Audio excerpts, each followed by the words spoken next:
Assalamualaikum, perkenalkan nama saya Ihsan Fatoni. Ini keluarga kecil saya. Saya dan keluarga tinggal di Dusun Gunung Puyuh RT 3, Kelurahan Panjangrejo, Kapanewon Pundong, Kabupaten Bantul, Daerah Istimewa Yogyakarta. Ini kami sedang berkumpul bermain bersama si kecil. Nah, ini anak pertama saya, namanya Naluri Linui. Kami biasa memanggilnya Kak Ulin. Nah, ini anak kedua saya, namanya Kalih Singkinasih. Iya. Biasanya kami memanggilnya Mbak Kina atau Dek Kina. Dadah. Halo. Nah, ini istri saya. Assalamualaikum, perkenalkan nama saya Kris Marwati. Kami ini sedang bermain bersama di tengah kehangatan keluarga kami. Terima kasih. Nah, keluarga kecil kami biasa menghabiskan waktu di sore hari untuk berkumpul seperti ini. Membangun keluarga kecil kami juga mempunyai strategi dan usaha-usaha. Salah satunya mengatur jarak kelahiran antara anak pertama kami dan anak kedua, yang kami berusaha mengambil jarak ideal. Untuk itu mungkin istri saya lebih paham. Monggo Bu. Untuk mengatur jarak kelahiran di antara anak pertama dengan anak kedua kami, saya setelah pasca kelahiran anak pertama ikut menggunakan program KB yaitu IUD. Ya. Kemudian saya ambil yang jangka tahun 8 tahun itu. Kemudian untuk program anak kedua, setelah 5 tahun kemudian pemasangan IUD, saya melepasnya. 1 tahun kemudian, alhamdulillah kami berdua dikaruniai anak kedua kami. Kemudian pasca kelahiran anak kedua kami, saya juga langsung menggunakan alat kontrasepsi IUD tersebut sampai saat ini. Alhamdulillah tidak terjadi apa-apa dan saya merasa nyaman menggunakan alat kontrasepsi tidak mengganggu kesehatan juga ya Bu ya. Tidak mengganggu kesehatan, baik istri saya maupun saya tidak merasa terganggu. Betul.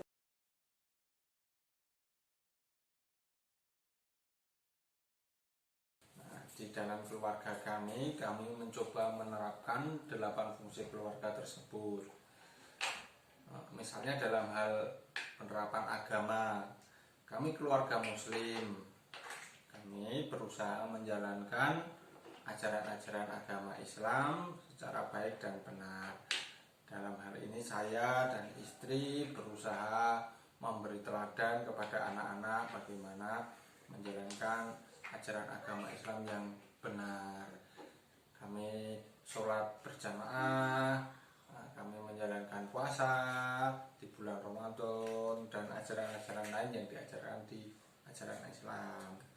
Dan kami juga berusaha belajar membaca Al-Quran. Ini anak saya yang pertama, saya titipkan untuk belajar di Taman Pendidikan Quran Tunas Islam yang letaknya sekitar 1 km dari rumah.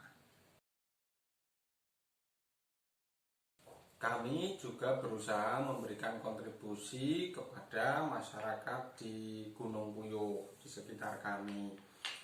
Saya maupun istri terlibat di dalam kepengurusan kelompok kegiatan Kampung KB di Dusun Gunung Puyuh. Selain itu, saya juga ikut Siskamling setiap malam Selasa, ikut aktif di RT, di kepengurusan RT maupun di kelompok pengajian. Dan istri juga kurang lebih seperti itu. Dia juga aktif di kelompok kegiatan Poktan, BKB di Kampung KB, dan juga aktif di PKK maupun kebudayaan. Untuk anak pertama saya ini, kami sering bermain bersama teman-teman di lingkungan sekitar kami. Tujuannya apa? Tujuannya agar dia terbiasa berinteraksi dengan orang-orang di luar lingkungan keluarga, dan itu akan mendidik dia, melatih kepekaan dia, dan juga mendidik dia untuk mengatasi masalah, ya. Mengatasi masalah seperti apa? Dalam permainan sehari-hari seringkali ada masalah-masalah antara dia dengan teman-temannya yang perlu pemecahan. Saya dan keluarga setiap pagi sarapan bersama-sama itu selalu diselingi dengan obrolan, sendau gurau. Begitupun di sore hari setelah kami sholat maghrib, kami biasa berkumpul seperti ini tadi. Kadang menemani adik bermain, kadang saya menemani kakak belajar. Itu kegiatan kami setiap sore, kecuali kalau ada undangan di tetangga gitu. Tuh, jadi aktivitas kami di sore hari memang kami habiskan waktu kami untuk berkumpul bersama. Kami berkumpul bersama di ini ruang tengah. Ini rumah sederhana kami, ada tembok, ada keramik, atapnya juga dari genteng. Alhamdulillah rumah ini melindungi kami dari panas maupun hujan. Kami berlindung di sini, tinggal di sini, beraktivitas di sini. Dan untuk masalah kesehatan, saya sebagai kepala rumah tangga juga berusaha melindungi keluarga dengan ikut jaminan kesehatan secara mandiri, berjaga-jaga. Seumpama salah satu dari kami harus periksa ke fasilitas kesehatan, setidaknya kami sekeluarga merasa tenang karena sudah dijamin oleh pemerintah melalui jaminan kesehatan. Berbicara kesehatan, saya dan istri juga berusaha mengenalkan kesehatan reproduksi kepada anak-anak sejak dini.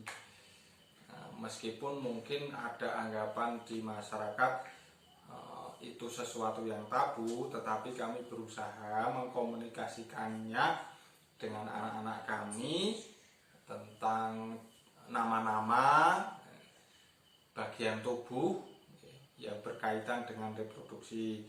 Misalnya ada penis, ada vagina, ada payudara. Alasannya kenapa? Alasannya supaya anak kami paham bahwa alat reproduksi itu tidak untuk bermain-main, artinya ada resiko-resiko yang kita tanggung sendiri. Misalnya kita ceroboh, baik itu kebersihannya, baik itu resiko pelecehan. Karena kami juga berusaha mengenalkan kepada anak kami bagian-bagian tubuh yang tidak boleh dipegang oleh orang lain. Jadi pendidikan atau edukasi tentang reproduksi dan tentang seks berusaha kami komunikasikan sejak kakak berusia 1 tahun, mulai paham mengenai anggota tubuh.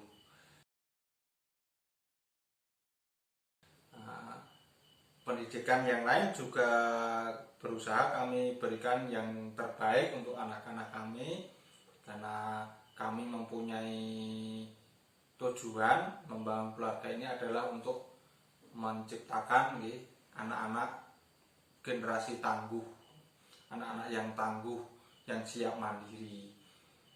Kebetulan saya dan istri pendidikannya strata 1, dan itu menjadi modal bagi kami untuk mendampingi anak-anak menjalankan kesehariannya di dunia pendidikan. di samping pendidikan formal, kami juga berusaha memberikan pendidikan di bidang agama.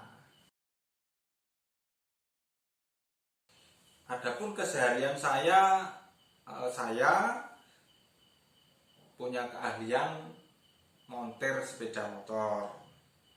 Jadi keseharian saya bekerja di bengkel yang kebetulan saya punya sendiri, meskipun bukan usaha bengkel yang besar, tapi alhamdulillah hasilnya cukup untuk memenuhi kebutuhan kami sehari-hari.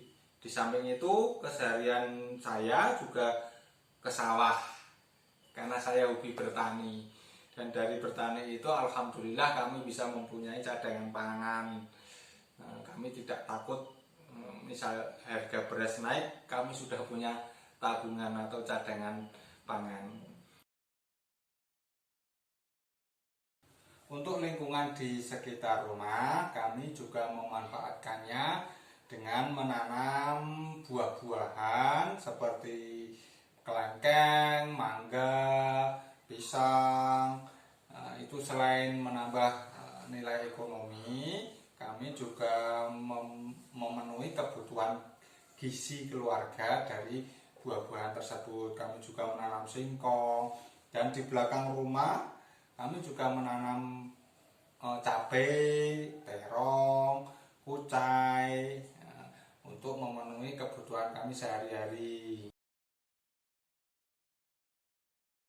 Di lingkungan masyarakat Dusun Gunung Puyo, saya pribadi sebagai warga juga terlibat di dalam berbagai kepengurusan. Salah satunya pengurus Kampung KB atau kelompok kegiatan Kampung KB, dan juga memiliki majelis pengajian yang rutin diadakan setiap malam Jumat, dan juga Siskamling, juga gotong royong bersih dusun.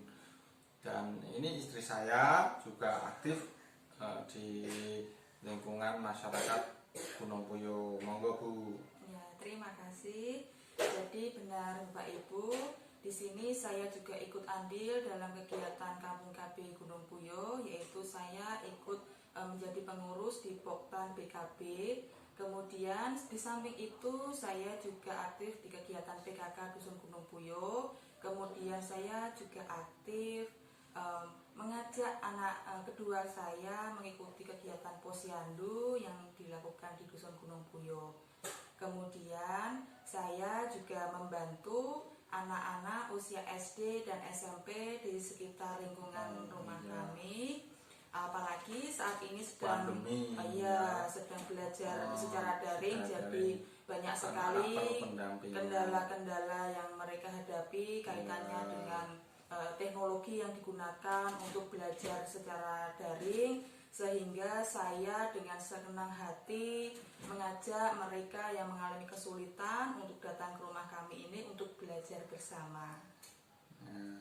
Itu yang kami lakukan untuk lingkungan masyarakat di sekitar Gunung Puyo ini. Begitu bapak-bapak dan ibu-ibu sedikit profil keluarga kecil kami. Semoga ini bisa membuat kita semakin lebih mengenal, dan semoga ini bisa memberikan manfaat untuk orang-orang di sekitar kami. Terima kasih, kami pamit. Assalamualaikum